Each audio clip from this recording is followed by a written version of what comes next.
Joj, kako nadležno je vse to, organiziranje stvari za izlet v tujino. Cel kup papirjev in enega klikanja, groza. Ena velika muka je to. Praviš, da je to težko, kaj? A te zanima, kako je potovanje v tujino izgledalo v preteklosti? Zagotovo ni moglo biti bolj zapleteno. No, pa si poglejmo. Stojte v imenu kralja. Kdorkoli hoče prečkati deželno mejo, mora plačati 6 zlatnikov ali 14 kos. In dokazati mora, da nima kuge. Pa ne, jaz bi šla sam na en malo daljši izlet. Kaj? A na križarske vojne? Ali kaj?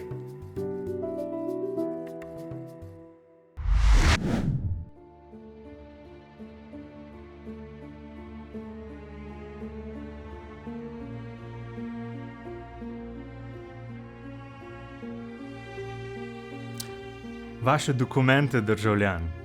Prosim. Dokumente? Pa nisem jih vzela s seboj. Joj, potem vas pa ne moramo pustiti, da greste.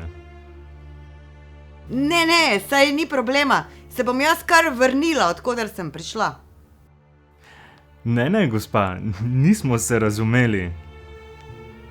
Ne moramo vas pustiti.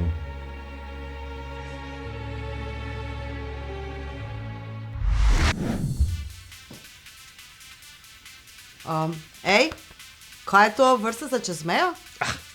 Kje?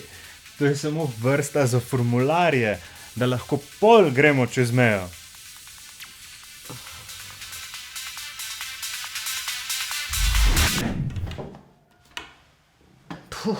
No, morda pa malo klikanja le ni tako težavno.